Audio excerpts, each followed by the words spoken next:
Welcome back. Back to that breaking news now out of the UK this morning. Prince Andrew formally stripped of all of his remaining titles and evicted from the Royal Lodge. This is massive. Nine Honey's royal reporter, Nat Oliveri, joins us now. Nat, morning. We haven't seen something like this for a long, long time from the palace. Let's talk about that scathing statement. Really big news from Buckingham Palace this morning. There had been a sense that something big was coming, but when the announcement came through a few hours ago, well, it really just did confirm. Did it shock you? It shocked me that he's lost his prince title because, I mean, that hasn't happened, I think, since World War I. So that in itself is very, very big and is going to be a momentous moment for the royal family, you know, in decades to come.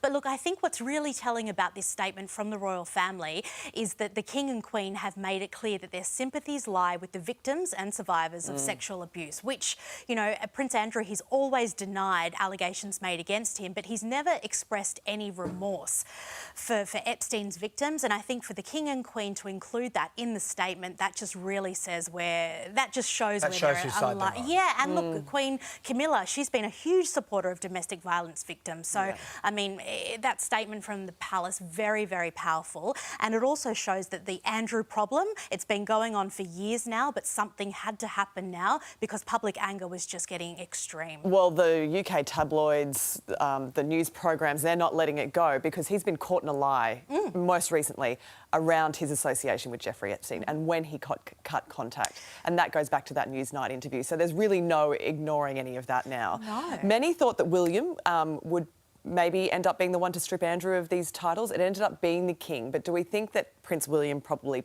played a large role behind the scenes? I think the Prince of Wales had a huge role to play behind the scenes. I mean, you can clearly see how much love... There is no love between William and his uncle. A few weeks ago when they were at that funeral together, you could see William really trying to distance himself when Andrew was trying to speak with William. Look, I think King Charles wanted the Andrew problem to be settled now before his son takes the throne.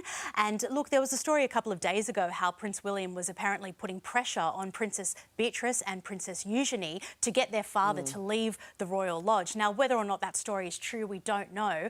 But look, I think the Andrew problem had to be dealt with now because the headlines are just not going away. And, you know, if the King didn't act, it would reflect really badly on the monarchy as a whole. The monarchy has suffered reputational damage because of this, so hopefully it's going to be able to recover now that the King has taken decisive action. And for the first time, we saw the King openly heckled the other day. Yeah, and that's not a good look. Not a great look at all. Let's also remember the victims here. I think it's very important that the King centred that their abuse was real and that they believed them. This has all come from Virginia Giuffre and her memoir. Of course, she took her own life earlier this year. She has really been the person to undo Prince Andrew.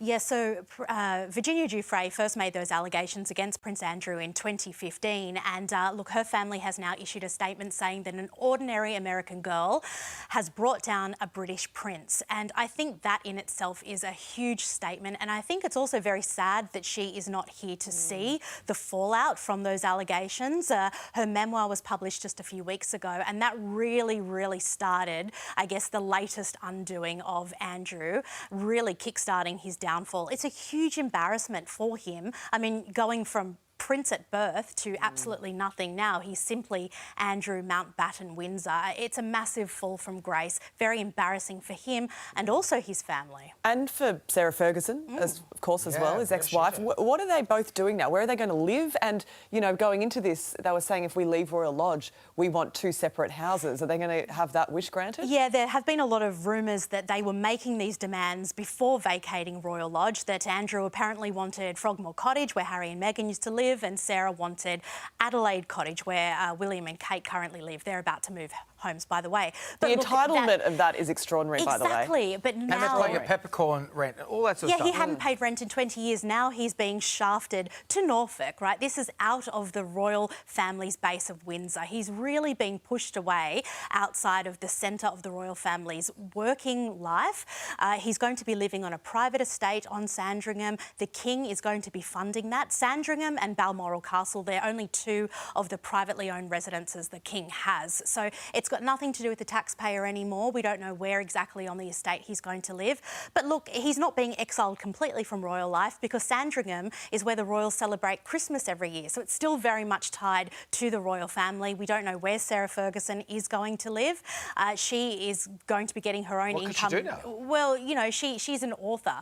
I don't think is going to have a career in making children's books anymore, but perhaps she might be able to make a lot of money writing a tell-all Take book her one story day. to America. We don't know. Get a Yeah, big check. there is potential for her to earn a lot of money there. Just quickly, I think everyone's in agreement that the two people who are really suffering the most at the moment here are the daughters. This is Eugenie and Beatrice.